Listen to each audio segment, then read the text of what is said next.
Olá, boa noite. Começa agora o programa Ideias da Aldeia.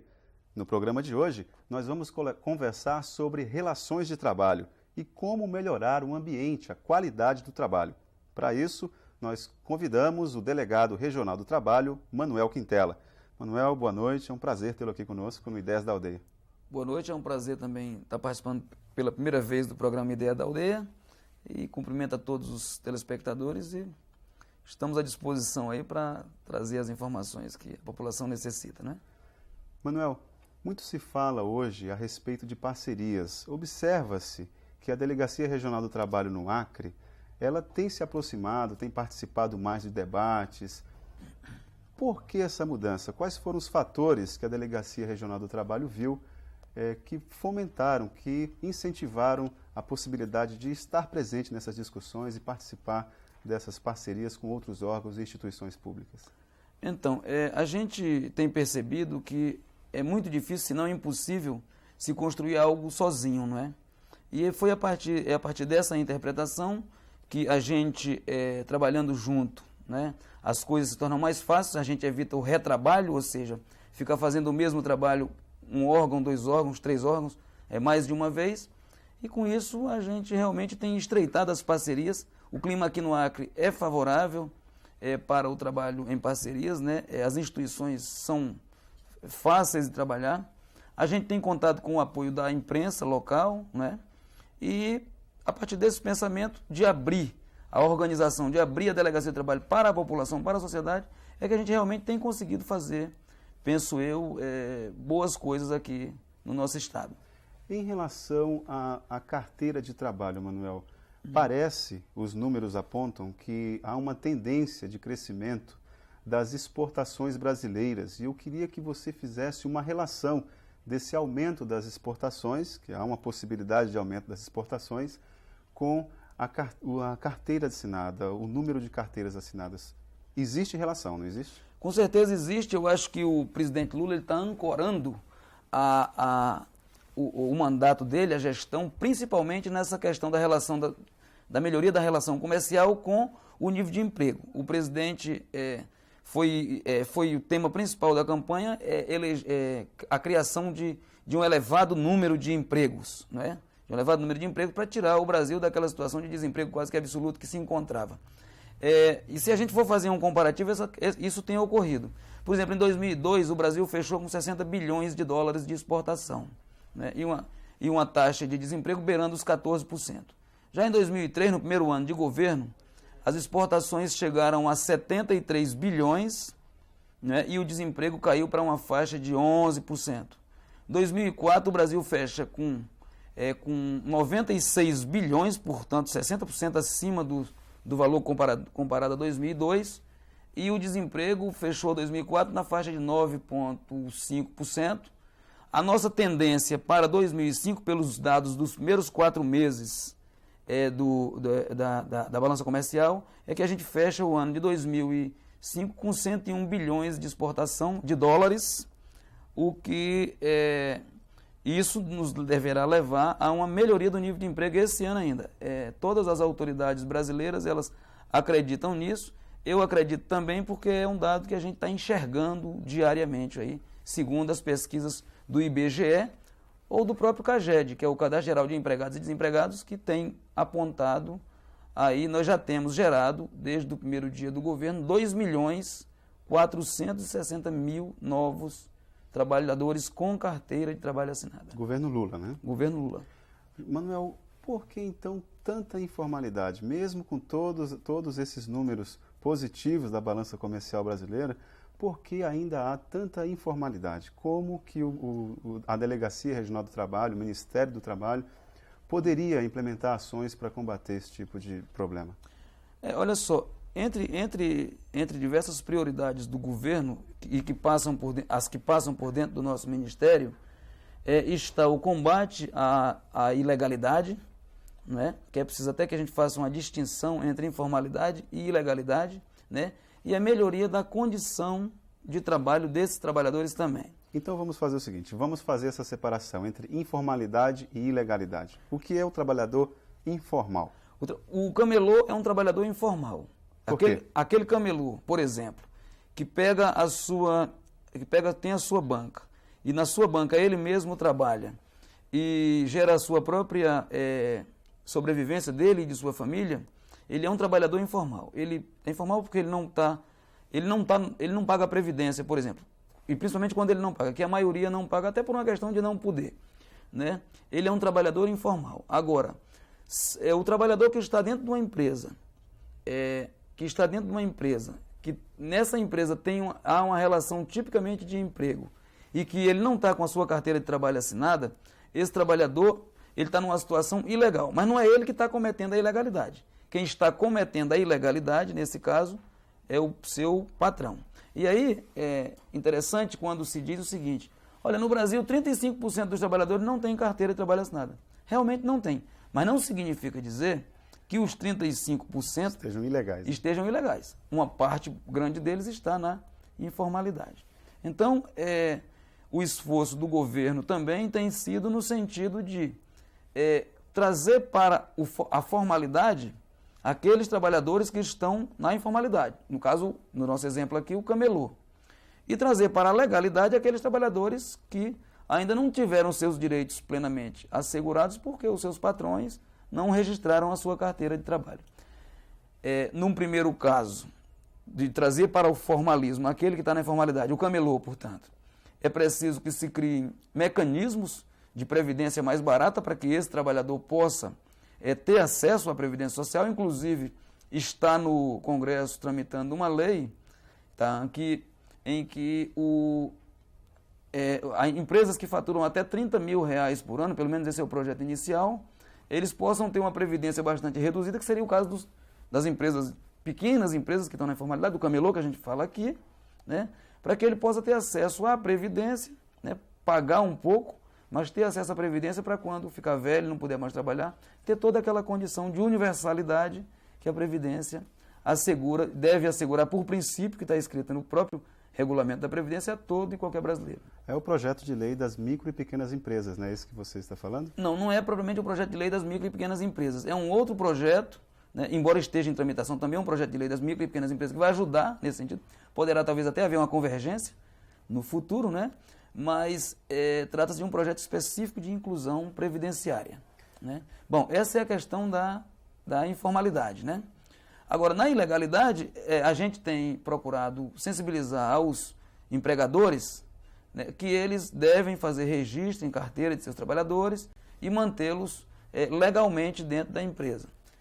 É claro que esse projeto de lei da micro e pequena empresa, né, ele vai também favorecer a empregadores que têm pouca condição, porque existe também essa situação, existe uma precariedade muito grande também de alguns setores da economia, né, nós compreendemos isso, até por uma questão de carga tributária elevada, e aí a lei da micro e pequena empresa ela vai facilitar também essa questão. Isso é um esforço que as organizações estão fazendo, no caso aqui do Acre, a CISA, a Federação do Comércio, o SEBRAE tem sido parceiro forte das micro e pequenas empresas, né? É a função dele.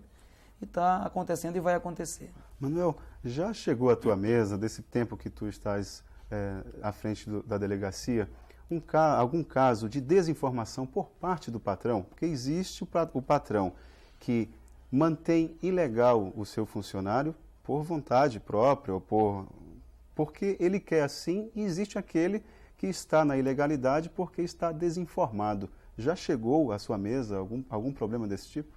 Já sim, já chegou, e muitas vezes, embora a gente, ao longo desse tempo todo, a gente tenha ocupado sempre um bom espaço na mídia para informar sobre essas questões. Então, a tendência é que os empregadores eles estejam, a cada dia eles vão tendo mais consciência dessa situação.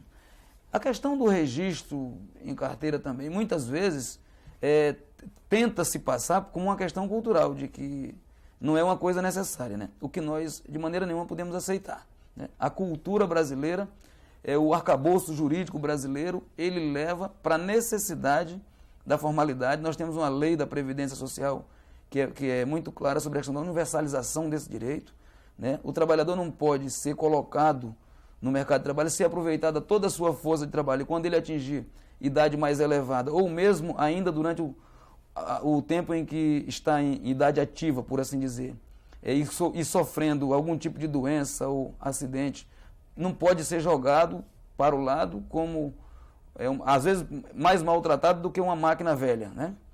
Isso não pode acontecer. Nós precisamos ter consciência de que, dentro de uma empresa, de um modo geral, o trabalhador é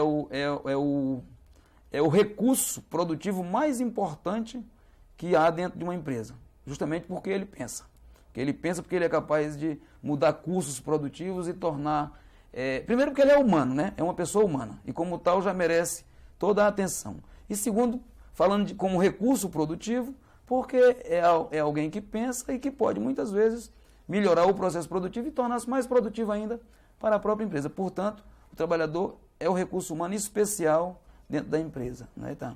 E as empresas que têm observado esse fenômeno, elas têm se desenvolvido muito mais do que aquelas que não observam o fenômeno de que o trabalhador é o recurso mais importante que tem dentro da empresa. Manuel, nós vamos ter que fazer um breve intervalo.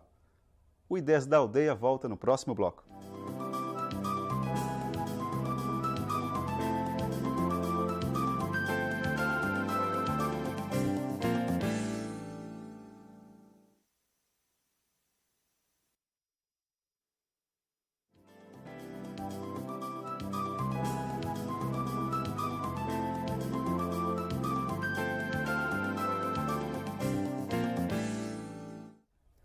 Olá, o Ideias da Aldeia está de volta conversando sobre relações de trabalho, sobre qualidade no trabalho, com o delegado regional do trabalho no Acre, Manuel Quintela.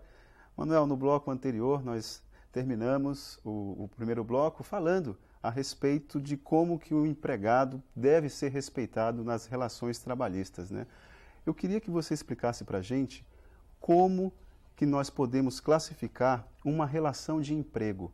Quando que um patrão, mesmo que na informalidade e sem saber, já está tendo um vínculo empregatício com o funcionário? Quando é que isso se estabelece? Pronto.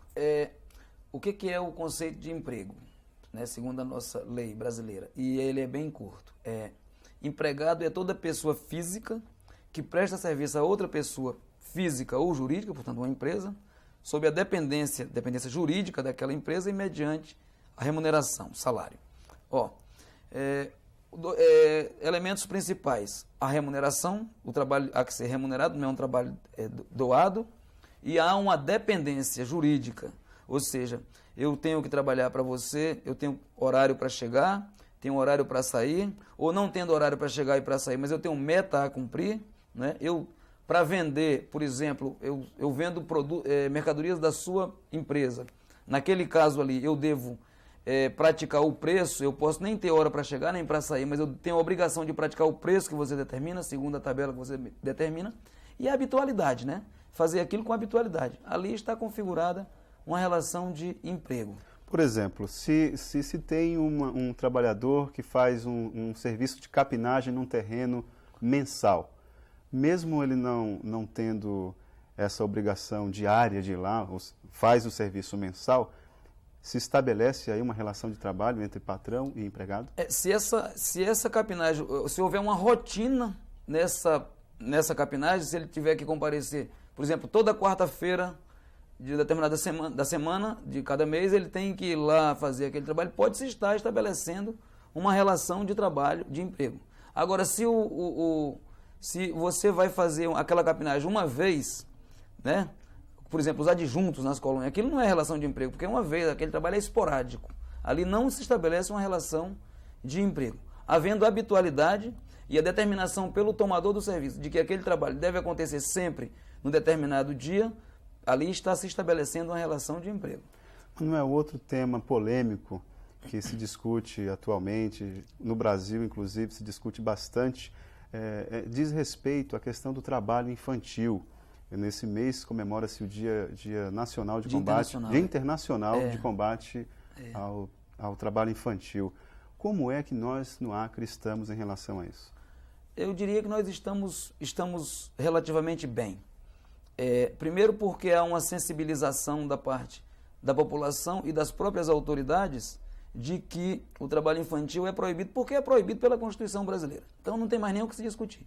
E ao ser proibido pela Constituição, é porque já houve toda uma discussão que envolve saúde daquela criança, que envolve a parte psicossocial daquela criança, de que os médicos já foram ouvidos, os psicólogos, as famílias, de que, né, aquela criança abaixo de 14 anos não deve trabalhar. Então a sociedade está bastante consciente disso. Eu diria até que a nível de país, essa situação tem melhorado muito. Por exemplo, quando começou esse movimento em 1995, nós tínhamos em torno de 5 milhões de crianças trabalhando. No Brasil. Em 2001, e o dado é de 2001, segundo o IBGE, já eram apenas 2 milhões e 500 mil crianças trabalhando, portanto, a metade. Como a tendência é diminuir, é muito factível que esse número já seja menor.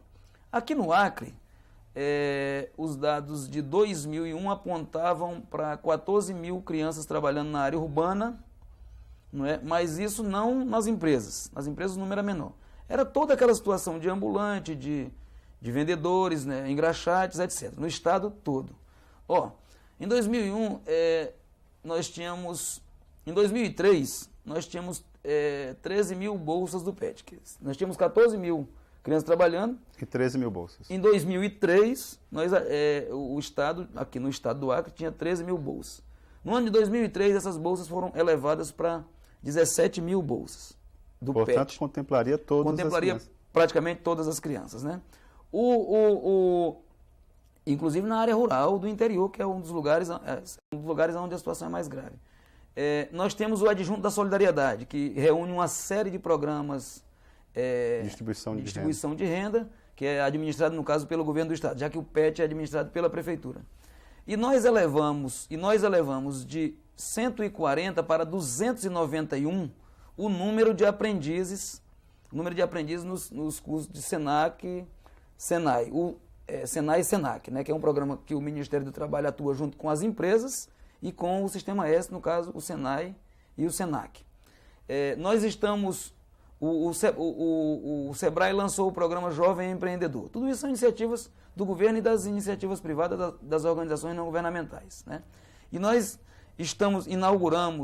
já iniciamos um programa de aprendizado do governo federal que passa por dentro do Ministério do Trabalho, cuja ONG que está administrando é a Musicalizar, porque foi escolhida pelo termo de referência, que qualifica no chamado Consórcio Social da Juventude, está qualificando 925 crianças para que pelo menos 30% dessas crianças sejam, jovens de 16 a 24 anos, para que eles possam ser incluídos, pelo menos 30% deles sejam incluídos no mercado de trabalho logo que se termine um curso que dura 6 meses. Esse trabalho está sendo feito pelas ONGs, com a nossa supervisão do Ministério do Trabalho, a parceria, né? Nós, Ministério do Trabalho, a Prefeitura Municipal de Rio Branco, através da Coordenadoria da Juventude, e a Secretaria Estadual de Juventude. Então você vê que as ações são numerosas, né? O trabalho infantil, voltando agora para a criança abaixo de 14 anos, é um problema de ordem cultural? Precisa ser enfrentado dessa forma? Precisa. Mas ele está sendo enfrentado e, no meu entender, a gente vai romper, vai superar, né, essa dificuldade. Como que a Delegacia Regional do Trabalho poderia enfrentar isso do ponto de vista cultural? Porque na floresta é comum o trabalho fazer parte da vida da criança. O que o Estado tem garantido é a presença dela na escola. Então parte-se do pressuposto de que o lugar da criança é na escola, mas que o trabalho também faz parte ali na casa de farinha, junto com a família. A Delegacia Regional do Trabalho pensa em resolver estratégias para resolver isso? Olha só, nós temos uma ação permanente, com a nossa própria presença. Nós temos um auditor fiscal do trabalho, que é o Neto, que ele visita os focos principais. Inclusive, entre os focos principais estavam a história das casas de farinha do Vale do Juruá, Cruzeiro do Sul e Manso Lima, onde realmente é uma questão cultural, porque é secular, pode-se dizer que é secular essa história do filho acompanhar o pai e trabalhar com o pai. Mas a gente tem tentado enfrentar isso de uma maneira interessante. O que é que nós fizemos? Primeiro nós visitamos, a gente conhece essa realidade, eu inclusive estive lá, né? Nós visitamos, onde a gente encontra essas crianças, a gente tem feito levantamentos encaminhados para o PET, em torno de 200 crianças, só pelo nosso levantamento, que se encaminha para o Conselho Tutelar, os conselhos para que seja encaminhada para o PET, mas além disso, que a gente fez? Existe aqui no Acre o Fórum Estadual de Erradicação do Trabalho Infantil. Esse fórum ele congrega em torno de 35 entidades e tem a presidência do Ministério do Trabalho por um acordo do próprio fórum, né? Aí tem a Promotoria da Infância e da Juventude, tem o Juizado da Infância e da Juventude, tem diversas organizações não governamentais, o Estado e o município participam desse debate. Mas esse fórum ele era muito centralizado aqui, em Rio Branco, né? E aqui em Rio Branco, o problema do trabalho infantil não é tão grave como estava no interior, né? E o que foi feito? O que nós fizemos? Nós pegamos, regionalizamos o fórum. Inclusive hoje o companheiro Neto está viajando para Cruzeiro do Sul para a instalação desse fórum. Esse fórum lá conta com as igrejas, por quê? As igrejas evangélicas, com a Igreja Católica, com outras organizações, também com as instituições. Por quê? Porque, veja, é preciso conversar com o pai dessa criança. Além de dar a condição, é preciso conversar com ele. Por quê? Se ele tirar aquele filho dele do trabalho, daquele trabalho que é pesado, e permitir que aquela criança vá para a escola e brinque, e para isso a gente tem o PET com a jornada ampliada, que é um valorzinho a mais que esse adolescente, que essa família recebe para o adolescente ampliar a jornada dele de estudo na escola e brincar também na escola pelo período da tarde também, quando ele estuda de manhã. Então, é preciso conscientizar esse pai de que se ele permite isso, aquele filho é um investimento. No futuro, aquele filho vai ser o herói dele e tal. Então, esse trabalho está sendo feito. Nós estamos envolvendo as igrejas. Por quê? Porque a igreja ela tem ação permanente dentro da comunidade. Então, o fórum reúne as igrejas. Nós temos feito um trabalho também com a CEATE, que é quem faz, por exemplo, no caso das casas de farinha, é quem faz a casa de farinha geração 1, geração 2, geração 3. E nesse debate da construção, do financiamento, a gente levar o debate do combate ao trabalho infantil. Não temos dúvida de que estamos no caminho certo. Agora, também não temos dúvida de que não é possível pegar essa realidade e mudar de uma hora para outra. O importante é a gente começar a mudar esta realidade, entendendo como um problema cultural. Manuel, você falaria que hoje o Vale do Juruá é onde há maior número de trabalho infantil no estado do Acre? É provável que sim.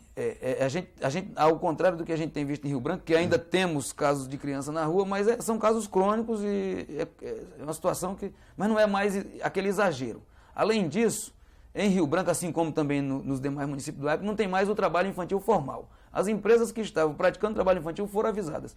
Aquelas que não quiseram se adequar foram autuadas e foi feito relatório para o Ministério Público, tanto da infância, em alguns casos, como Ministério Público do Trabalho para fazer ajustamento de conduta. De tal modo que isso aqui no Acre está praticamente resolvido. E quando acontece de se ter uma denúncia, que nós já recebemos inclusive pela imprensa, nós atuamos incontinente. E tivemos esses casos. Recentemente a TV5 denunciou uma situação de trabalho infantil 9 horas da manhã, que estava acontecendo em Sena Madureira, nos matadouros. Quando foi 14 horas, a nossa equipe estava lá e a gente retirou o pessoal, né?